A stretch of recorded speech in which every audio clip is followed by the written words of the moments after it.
I've found that much as I've been attracted many times along the way to the dark side, it's not in those periods in the dark side where the creativity flows.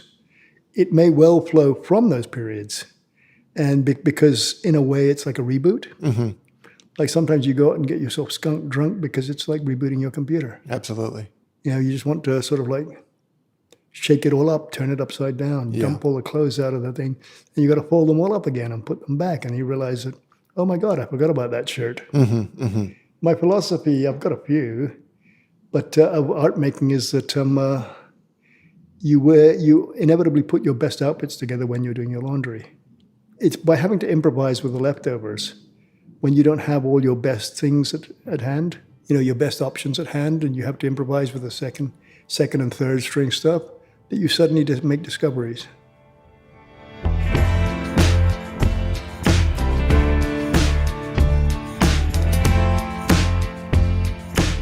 That was Ashley Bickerton. I'm Jamie Brisick. This is Soundings, brought to you by the Surfers Journal. The Surfers Journal is a member-supported publication made possible by sponsorship from Birdwell, FCS, Patagonia, Rainbow, Vans, Vissla, and Yeti. More like a book than a magazine, TSJ brings you 128 pages of independent storytelling every 8 weeks, covering the people, culture, travel, and art of surfing. To learn more or to subscribe, please visit surfersjournal.com.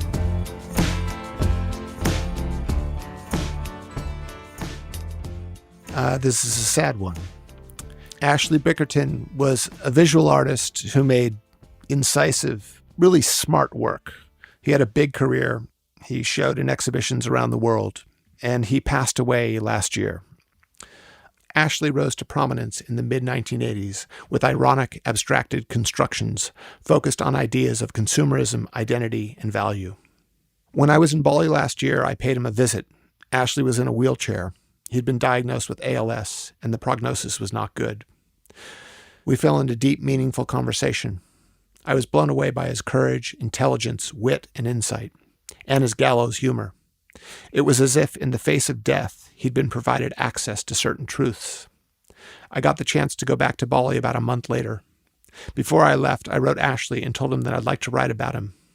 I wasn't sure for what or where. I had no assignment per se, but I knew that there was something important there. I sensed that Ashley had a lot he wanted to say, a kind of getting his affairs in order.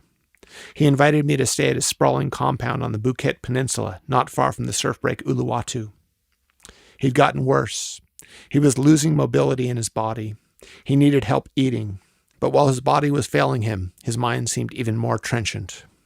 We spoke in the afternoons on the balcony of his crow's nest of a bedroom, with a view over the sea. Afterward, we'd go down to his studio to have a look at the work he was making. He'd mapped out the paintings, but because of his illness, he'd left it to his assistants to execute the physical labor. I could see how his work buoyed him up. That and his wife Cherry and daughter Io. The paintings were of muted faces, dreamlike and distant, fading away. Ashley, we're at your compound in Bali. Could you sort of orient us as to where we are exactly? We're on the very, very south coast of Bali. And to put it in a larger perspective, if you put a pin through an orange at my old studio in Williamsburg, Brooklyn, it would come out in the ocean out there just south of us. So I'm precisely on the other side of the world to New York City, my last home before moving to Bali. And what year did you move here? 93. And what made you move here? A perfect storm of fuckery. My career was circling the toilet. I'd lived for 12 years in New York City, an environment with which I'm uniquely ill-adapted to. I'm a tropical being. I was born and raised and grew up in the tropics, and that's my natural habitat.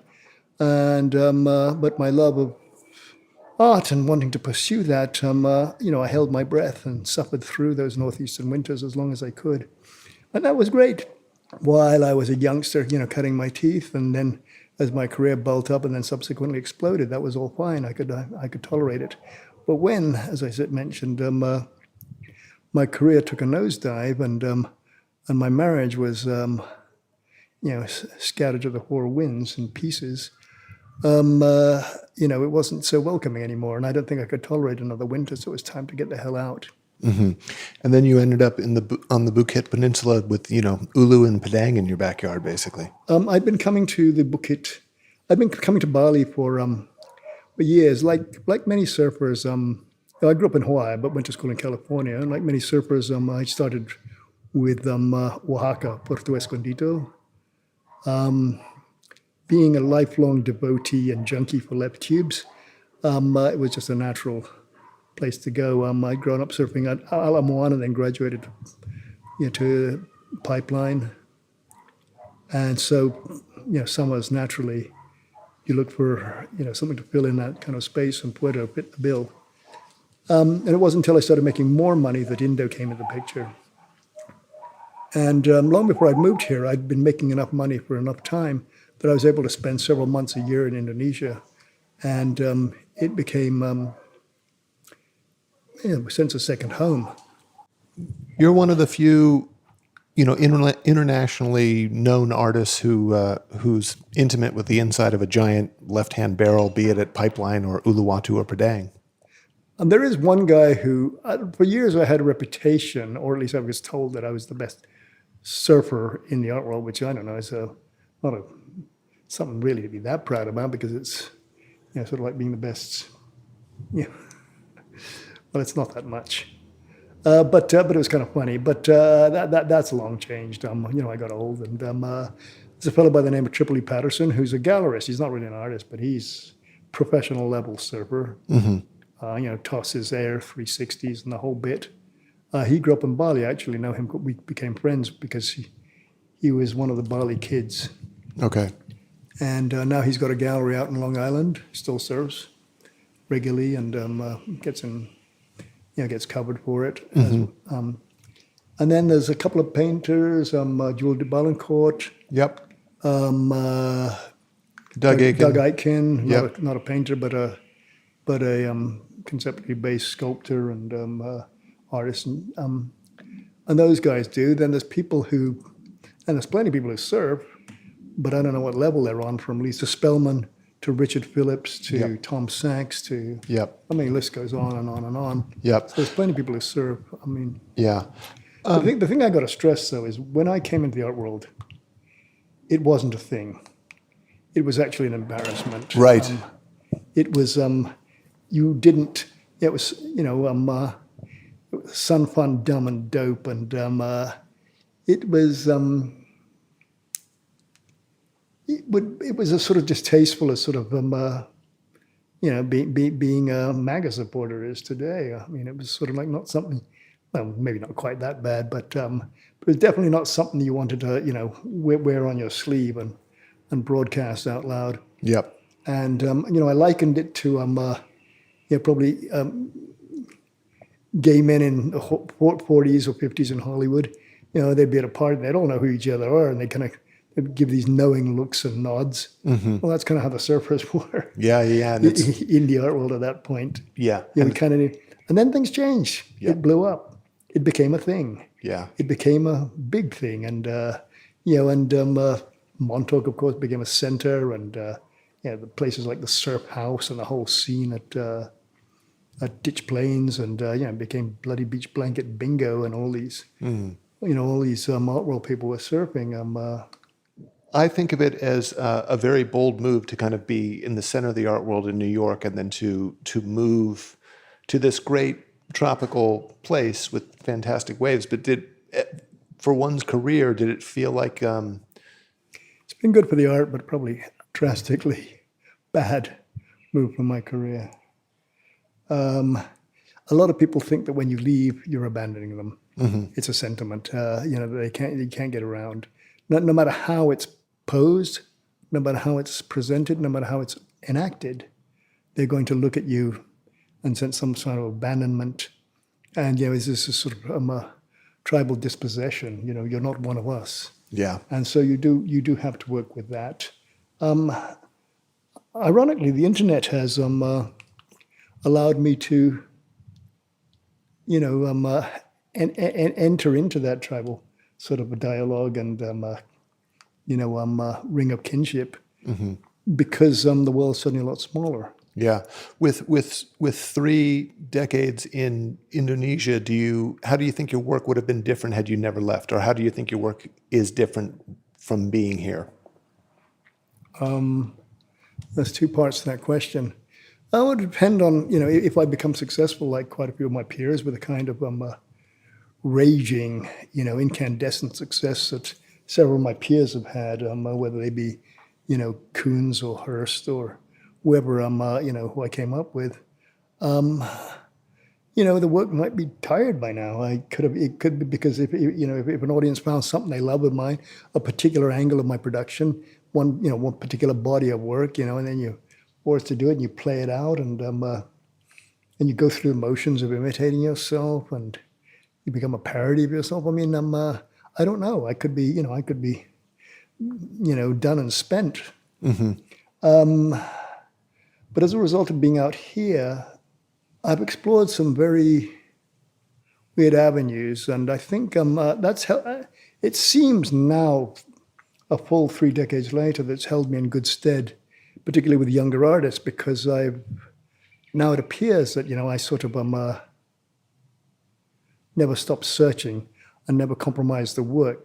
I'd like to think I was as brave as they think I am, but in actual fact, sometimes my hand was forced, and I look good because I didn't have any other option. And now in retrospect, it looks kind of great. But, and they see me as sort of some fearless maverick who blazed a trail across the world and never, stopped pushing the envelope with wild and new ideas. When, in actual fact, I was just desperately trying to be loved and hopelessly failing again and again and not being absorbed. So, there's many different ways to look at it. No, it's so interesting that, and having spent time with you and talking to you about this stuff, yesterday we had a great conversation, and you showed me a photograph of a picture that you sort of staged that almost like was a parody of the romantic man living in the tropics, kind of Gauguin-esque. You with a sarong around your waist, a beautiful woman, surfboards, etc., and then that actually spawned work about this thing. Okay, but that actually gets me back to, I never finished answering the last question, but the 2 are interrelated. So let me draw back a bit to answer that question. You asked me how the place had affected my work. It wasn't until I'd been here in 2004, which would have been 11 years, that I was in my studio and I was looking at the work and it suddenly dawned on me. I'd made every effort when I came here to not let the place affect me. I did not want to be one of those, wispy, romantic, idiots that I would see, pouring in here, to live out their Gauguinian fantasies, painting a local folklorica in great daubs of Faubist color. I wasn't interested in that. So I built a studio with white walls and a concrete floor that could have been in Beijing, that could have been in Dresden, that could have been in Los Angeles. It was, or Berlin. It didn't, I was just going to make art. And that's what I did.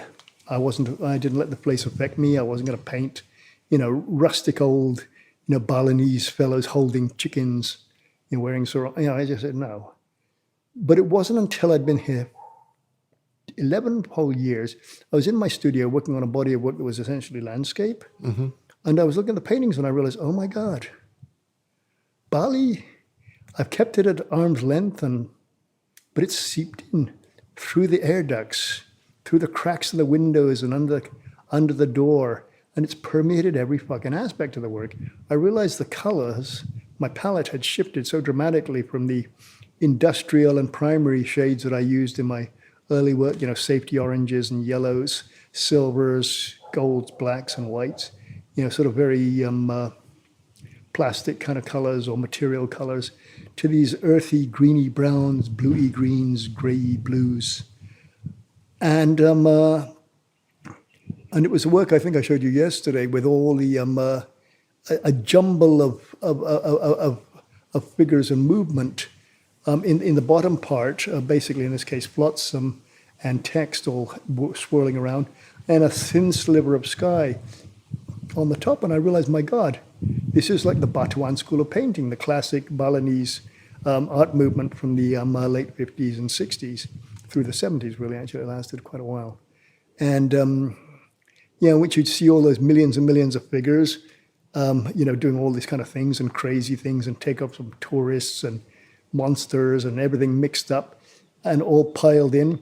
And then with a thin sliver of sky, sometimes the sky was yellow or green, and the foreground with all the interaction of of people and machines and mountains and farmers and naughtinesses, and basically everything was always a greeny brown, browny yellow, rust colored. So I looked at my paintings that I was doing then, and I realized, my God, I'm doing that. Mm-hmm. But I was trying everything not to be influenced by Bali. And in a way, I was quite happy because I had been influenced without being conscious, not trying to come in here and make a self-conscious move like I'm going to do this island thing. But it had been completely organic, no pun intended regarding the particular work we're discussing, but it had been completely, a natural and unself-conscious sort of move that had, I was quite pleased. Now, the other shift you're talking about came a little later. After the landscape show, as time went on, and you've been here a while, people keep making these Gauguin analogies, Gauguin comments, Gauguin comparisons. And you're going like, no, it's not like that at all. Gauguin, if you read books like Noah Noah, you realize that he had a very, very different agenda, a very, very different set of aspirations. He was very informed fella, by the way, when he wasn't spreading syphilis to children. But he was well-read and, in philosophy, and he knew what he was looking for. He was looking for a certain sort of, to escape the trappings of modernity that he felt in some ways had created their own sort of new barbarism. And he was trying to rediscover something more sort of innocent and ancient. And that's why he kept sort of moving ahead. He got to Tahiti, and Tahiti he already thought was buggered up by the French and the missionaries. That's why he had to bugger off further afield to the Marquesas and, find some quiet little corner there to finally rot away in. But I didn't do that. I moved to a boom Southeast Asia, on the verge of the 21st century, and very much the opposite of what Gauguin was looking for. But I suppose you could say it would be the same in the sense that I like the idea of despoiled paradise, a paradise, going down the toilet, because he looked for it to be not doing that, to be doing the opposite, and he couldn't find it. And so I guess maybe I came along and knew that wasn't in the offing, and said, might as well live this sort of postmodern kind of duality of yearning for some sort of paradisical context, but knowing that it's an impossibility, and and seeing the dream villas just being knocked up, well, in Bali, the Bali I live in, if you don't go out for a week or two, there'll be 3 new buildings within a 500-meter radius of your house. Mm-hmm. It's actually frightening. Yep. The pace of development here. Yeah. So as I mentioned in the intro, Ashley was in a wheelchair. He was weak, and when we would speak, which was typically in the afternoons after lunch, he would need to take breaks. So after one of these breaks, he said, I'd like to read for you my manifesto. So here it is. Let me preface by saying this kind of done happen cheap, because to write a manifesto is a bit naff. Sure. But then again, basically the thoughts and musings that were going through my head at the time. And one of the most inspirational pieces of writing, I think, in all of my years involved in art, is Notes on Conceptual Art by Sol LeWitt. Mm-hmm. And if you're familiar with Sol LeWitt's work, it's so cold, calculated, and mathematical, at least his early work was, that when he starts going on about shamanism and all of these kind of things, it's really invigorating and heartening, and and sets you free. It's wonderful, wonderful. It's my favorite piece of writing on conceptual, on art, period.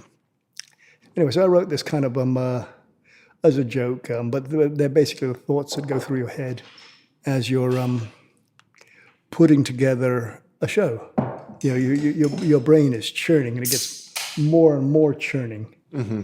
It churns at a greater and greater velocity, a greater pitch, the closer you get to, you know, the exhibition. Yep. Thanks, Ratna. Saya lupa kamu akan mandi, maaf. Welcome. Sorry. All right, so there are no more 400-year canons. It's over. Human stewardship of this planet is winding down. And now as artists, we are just fecklessly decorating the twilight. It was a beautiful moment. I love and detest my species in equal measure.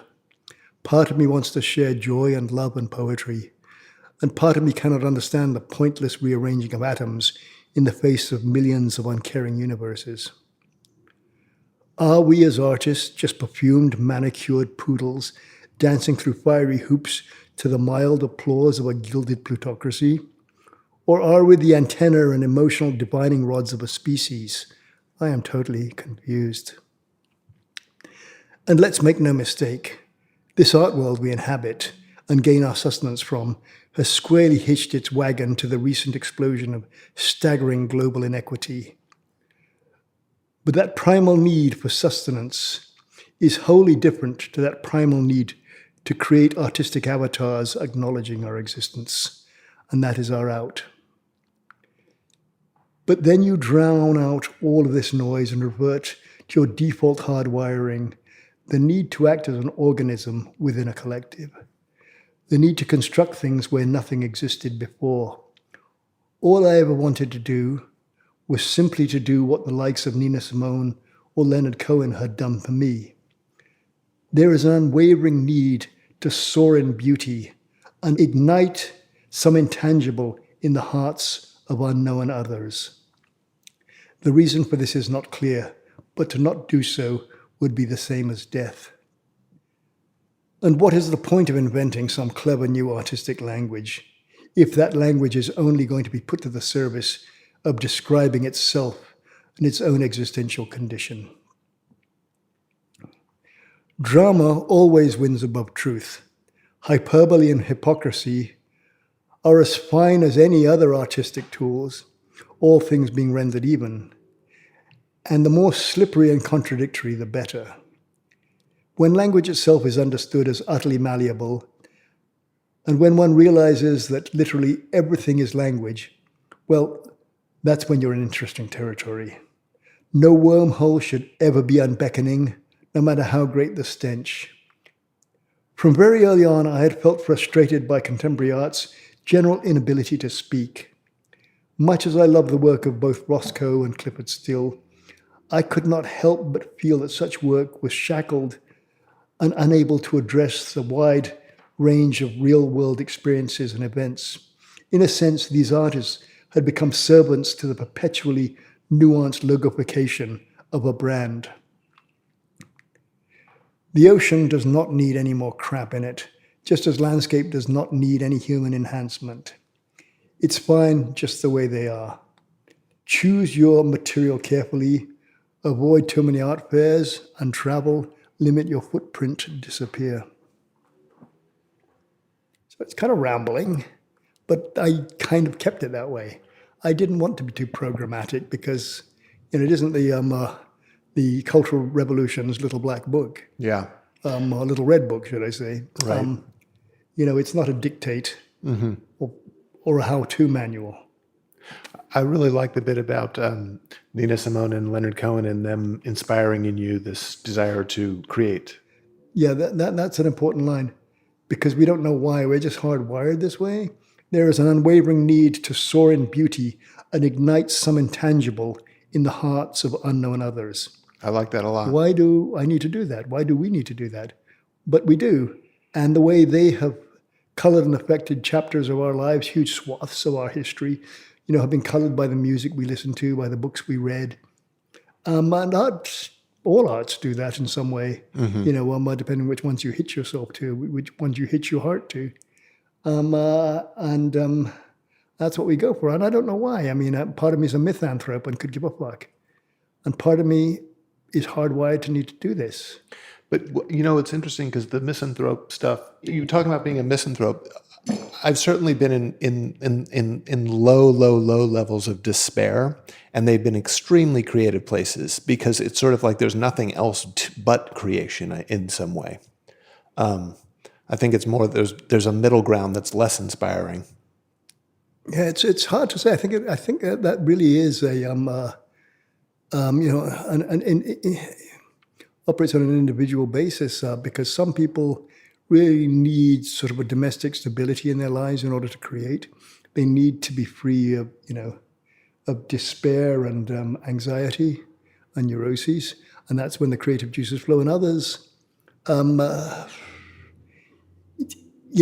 burn down the barn and fill themselves full of toxics and poisons and wake up with dreadful hangovers and do it all over again because it's that forever turning over the chest of drawers and spilling all your clothes and the trash everywhere that sort of leaves the world wide open for examination and leaves the tools of expression right there at hand. So I think it really is different for each person. Yeah. I found that much as I've been attracted many times along the way to the dark side, it's not in those periods in the dark side where the creativity flows. It may well flow from those periods, and because in a way it's like a reboot. Like sometimes you go out and get yourself skunk drunk because it's like rebooting your computer. Absolutely.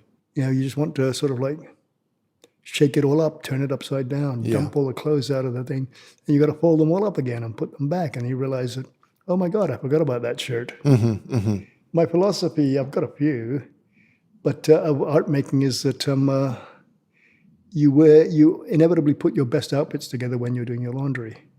It's by having to improvise with the leftovers when you don't have all your best things at hand, your best options at hand, and you have to improvise with the second and third string stuff, that you suddenly just make discoveries. I guess I'm going to find out real soon now with my limited physical powers. Can we talk about that? So, what condition do you have? I've been diagnosed with ALS. And when did you get the diagnosis? When did I get my diagnosis? I'm guessing about a year ago. I'd have to ask my wife, Cherry, because I'm kind of vague about these things. And about 2 years ago was when we noticed something was seriously wrong. I guess the first thing I noticed was when we were in California during the pandemic, it was 2020.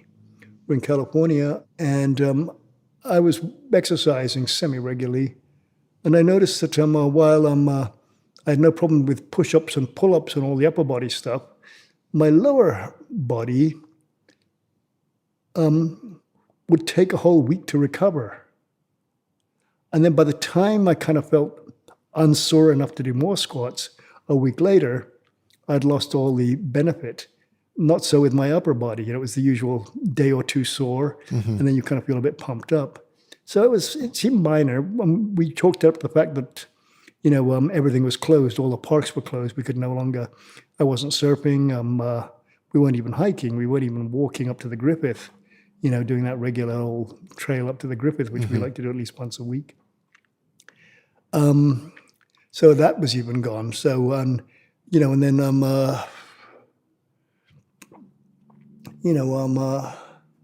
Trump was in his full-blown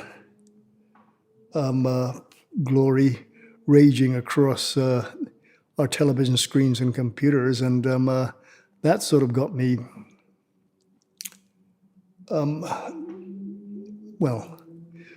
got pulled into that drama a little bit, and I just thought I'd spent too much time sitting on my ass on the computer. And so the first diagnosis was spinal stenosis from sitting in a bad position at a computer too long during a pandemic with a car crash of our president dominating the news cycles every day. And it wasn't until I got to Bali, I think in July of 2020, that I decided to, that I went surfing again. And the first time I paddled out, got beautiful waves. I couldn't surf. I couldn't do the pop-up. I would do it once every 3 waves or so, I could do it. And sometimes I could only get to the squat position, but I couldn't get up from there. And sometimes I couldn't even do that. And I remember friends paddling over the shoulder, because, I've been quite an adept surfer my whole life, decent even at this late station, was competent, certainly not this level. But I remember friends paddling over the shoulder looking at me with this look of both horror and pity. And it happened, and I tried surfing precisely 8 times and always got the same result. Now, I did manage to get one tube, but my God, it was a struggle because every now and then I could get up, and getting tube isn't that actually hard if there's a tubing wave. It's a pretty simple set of mechanics if you know how. So I did manage to get one tube, but that was it. So finally I gave up. I just said, this is too depressing. It's not working. And I was diagnosed about then with spinal stenosis. That was the first diagnosis. And we started doing lots of exercise, lots of therapy. I kept getting worse. And then finally it got to the point where we knew we had to do something serious. So we went to Surabaya, where there's a lot better. Bali does not have the best medical institutions, diagnostic ability, all of that. So we took up Surabaya, where I was diagnosed with CIDP, chronic inflammatory demyelinating polyneuropathy, which is a pretty serious thing, it's life-affecting. There's no cure. They had me on intravenous immunoglobulin, which is the immunoglobulin extract from taken from pregnant women. And each vial is the extract of 10,000 pregnant women. And I had, and you have 12 vials a day. That's 120,000. And this runs for 5 days. So 120,000 by 5 is 650,000? 600,000, I think. Okay, so I had that. So 5 days of IVIG. So basically I've now entered serious vampire territory. I am staying alive by feeding off the immunoglobulin of pregnant women. I did that 4 times. So I think I calculated it was over 2 million. 2 million. I felt truly vampirish. Well, the way you find out whether or not you have ALS is a process of elimination. And this was one of the processes. I had no response to the IVIG, so it was all a waste of time. It didn't work. And that's when we started suspecting, because we knew always hovering behind is a specter of ALS. And on all the forums on the internet that cater to sufferers of CIDP, there's always a specter behind this great looming dark giant ALS, which is the one you don't want. Yeah. So we definitely didn't want it. But we realized that we had to up our game, and we ended up in Malaysia, where we found out that, like everything, there are clusters of kind of advanced thinking, and for some reason Malaysia is quite cutting edge when it comes to neurological diseases, and a lot of the best doctors are attending all the cutting edge conferences and interacting with the best neurological and ALS doctors on the planet. And it's actually quite cheap, relatively speaking, to the other regional options, which would be Singapore, perhaps Thailand. Indonesia, really, it's you have any serious medical issues, you get the hell out. So we found that really good diagnosis in Malaysia, and so we booked in, and it was quarantine. It was hard. The whole thing, you're having a disease like this in the middle of a pandemic was not a walk in the park. We did 2 weeks in quarantine, where we stayed in this horrible room with dolphin on wallpaper, because it had been a pediatric ward. So it had this hideous dolphin wallpaper, and it was it had been taken over quarantine, so it was no longer functioning as a pediatric ward. So it had a rundown quality to it. And that's where I got my diagnosis. And, I'll never forget the doctor's face. He still looks like death to me. Even though he's a likable and smart doctor. Dr. Hugh, sort of brilliant young kind of doctor who kind of wears hipster clothes. Chinese Malaysian fellow, and very smart and empathetic, but still his face haunts me because it became clear they put me through a battery of tests, and we'd eliminated so much else that it just seemed that that's all it could be. So many tears were shed, and there was a huge period of needing to adjust to this terrible reality that that I was going to die. It was just a question of time, and I was probably going to die a terrible death. Well, I suppose we should talk here about what happened while I was in New York. I just had a big show, two big shows in New York that happened concurrently. They both opened in January 27th, I believe. And my whole plan had been that I would throw everything into these shows and just leave a legacy of sort of just as beautiful a poetic sort of gesture as I could that would stand up and resonate and hopefully hold up and against the ravages of time, and then come back to my island home and sit in my house on the hill overlooking the Indian Ocean in the wind on my balcony and basically rot away happily while I kind of worked on both my memoirs and my estate. That was sort of the plan. Things didn't happen the way I planned. The double shows seemed to make much more noise than I expected. There seems to now be a sort of consensus sort of growing around me in some regard, mostly driven by younger artists, which I think is the motor that most people want, is what I'm sort of told. More so than institutional support, more so than collector support, which is nice because obviously it's money.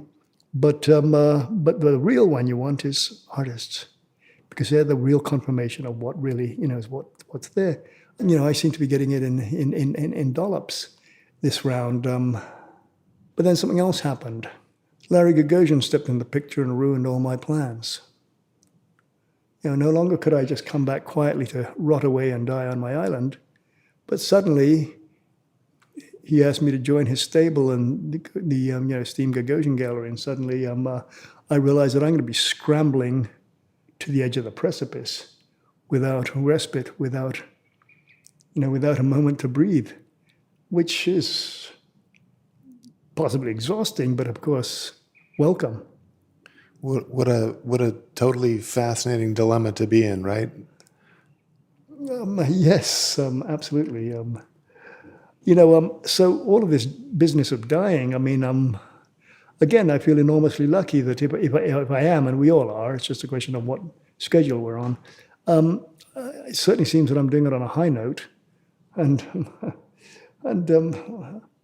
fortunately and unfortunately, in a very public way, it seems, because my condition has become part of a sort of larger narrative now surrounding the work. And I don't know why it plays and resonates the way it does. Maybe because I was a surfer and lived a physical existence. Maybe it's because I'm an artist who seems to be hitting stride now in my early 60s. And so it's basically cutting short like a run of what clearly is a run of momentum that could be a several decade burst. Mm-hmm. Even a decade burst is long in art. If you look at the amount of production a good decade has produced for any number of artists, it can be substantial. It can be easily enough to make to make a body of work of record. Well, anyway, this is what we've got to deal with now. I'm sort of torn. I've got this weird, odd sort of thing I don't. Gauguin, Larry, he had the vision and the guts to sort of pull the trigger. Other dealers were sort of wishing or washing around. Some big dealers were asking questions like, how much 80s work is available without seeing it. And, so they only wanted me sort of contextually with this or that, or there's strings attached. And nobody, everybody sort of, there was a kind of thing, but it wasn't a thing. And everybody's looking at the other person to take a first step, museum curators, etc. And Larry sort of just stepped out and said, Well, as I said to him, I mentioned something about what was going on with me, and he goes, I know, and I want to be a part of it. I said, man, I really, really admire and love this guy for that attitude and for doing this. He wants to be a part of it, and he gets it. And he's smelled things before. We know that. He's been able to divine things and to see things that weren't visible to others and flesh them out and make something. He's done it with a few artists like my friend Stephen Perino, who died unfortunately at the age of 45, tragically in a motorcycle accident. And he sold one painting in his life, and Larry got a hold of the estate and turned it into, he's regularly sells for 7 figures and got written into the canon. Yeah. So, Larry has that touch. And now, I'm able to tell my assistants down there, I get to put pressure on them, but it's a good kind of pressure, because I just say, this isn't going to a podunk little hole, Everybody in the world will have eyeballs on this when it gets to its destination. Mm-hmm. This isn't, and that is an odd feeling. And do you feel like you're making some of the best work of your career, of your life? I always think that. I think all artists do. It's very rarely you don't. I might be making some of the most important. I don't know yet. I don't want to couch it too much. And again, whatever I do will be seen through the prism of my condition, through the prism of, my relationship to mortality. So, it will be given an import, a gravitas that maybe or maybe it does not deserve. So, there's that to factor in. I'm certainly not fumbling right now, artistically. With my last show, it was clear that I was very much, in stride. I've been in and out of stride my life. I know when I'm there and when I'm not there. And I'm sort of on top of my game. And I am a little frustrated. Like I said, I feel lucky. I feel very fortunate, the bounty that has come my way. But at the same time, I've kind of worked really hard to get to this point. And so in a way, it's both a surprise and not a surprise that I'm now represented by such a gallery. It's kind of been spoken about for a long time. It just never happens. So when it does, you're surprised, but at the same time, maybe not. So we knew, and I was sort of hoping that, kind of knowing in a sense that my parents both lived to be over 90. My mother's still alive, about to turn 93, and I've just turned 63. So I just figured I was working on the assumption that I had a good 30 years left, of relatively, strong production. My mother's still dancing at her age, so, I could keep going. Certainly 20 years of vigorous production.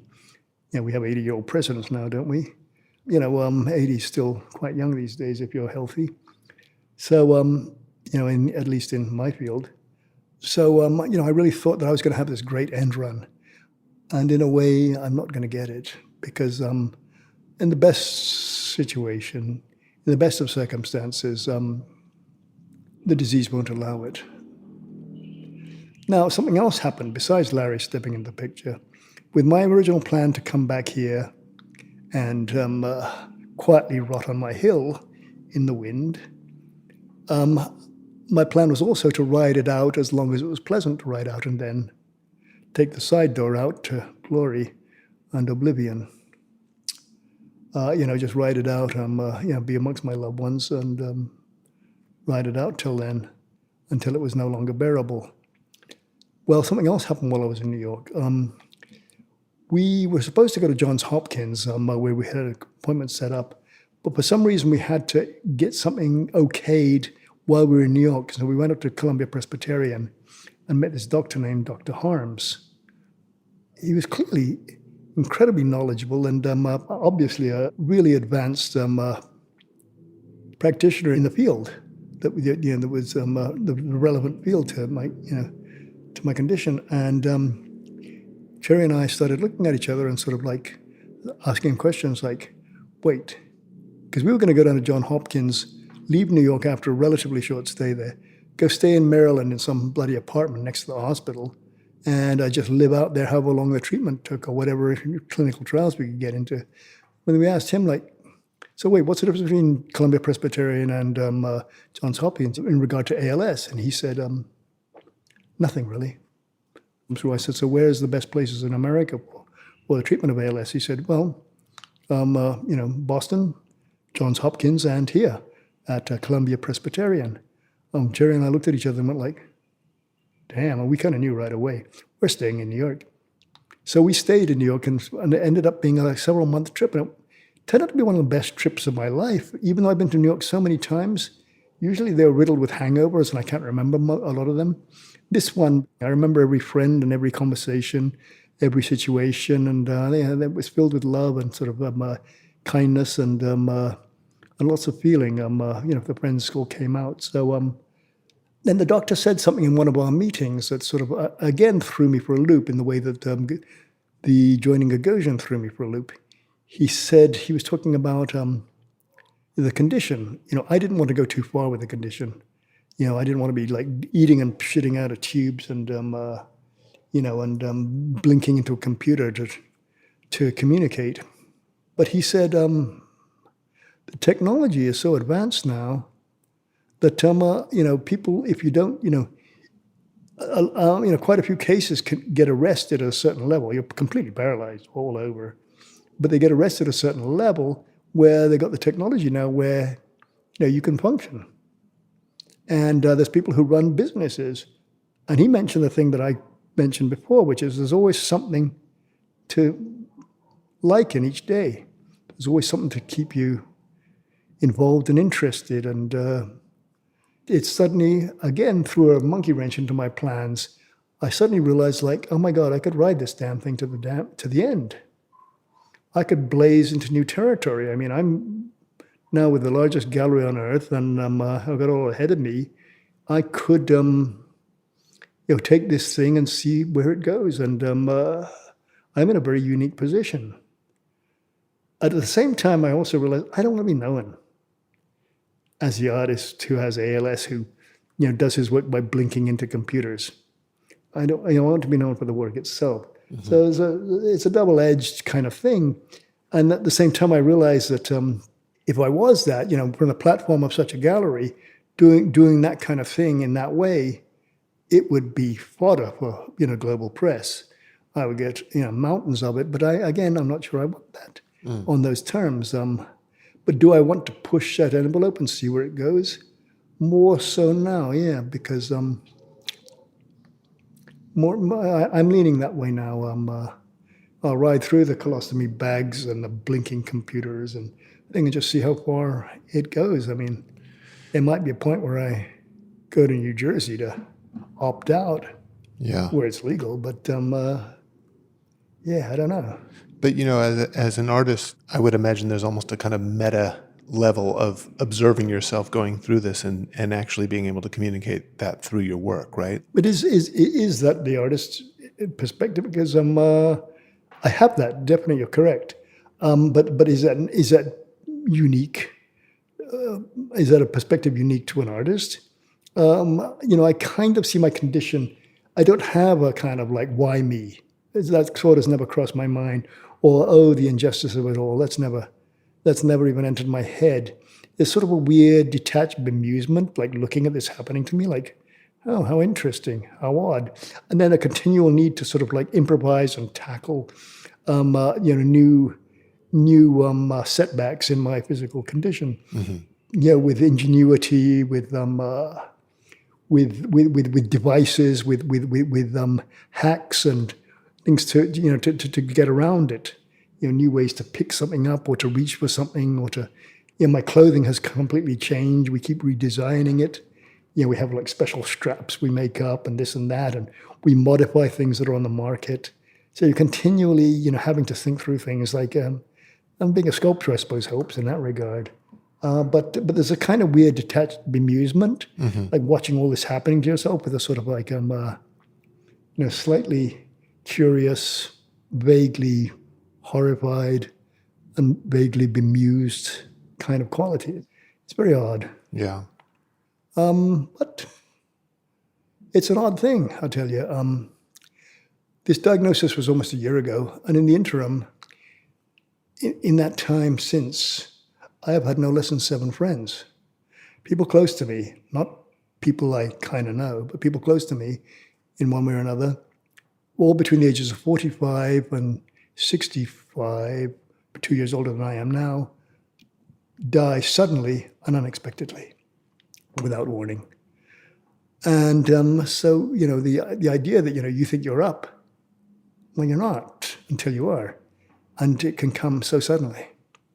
And so it really kind of shocked me, all these deaths of these friends, when I really felt that, I'm next in line, and suddenly all these people are sort of like jumping the queue. And realizing that they did not get a chance to resolve anything, to say their goodbyes, to tidy up their loose ends, and in a sense that I've been given this luxury, in a sense that I can sit here, on my big veranda on the hill overlooking the Indian Ocean, work on my big computer screen and do things and dream and plan, and spend time with my wife and my daughter, put my life in order and live in relative comfort as I do degenerate. Every week I see a degeneration.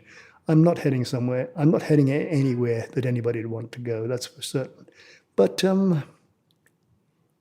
whereas when I was well, I could find any number of things to grouse about, any number of dark linings into the reality around me, something to bitch about.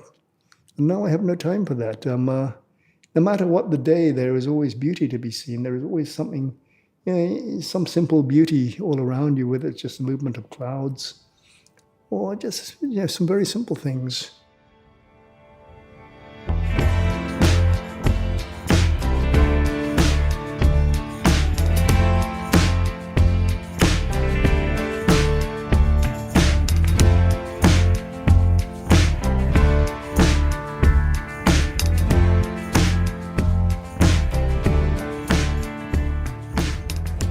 Soundings is produced by me, Jamie Brisick, and Jonathan Shiflett. You can find it on Apple, Stitcher, and Spotify. Our theme song is Ohana by Farmer Dave and the Wizards of the West. Soundings is brought to you by the Surfer's Journal, a reader-supported publication made possible by sponsorship from Birdwell, FCS, Patagonia, Rainbow, Vans, Vissla, and Yeti. The Surfer's Journal is published bi-monthly.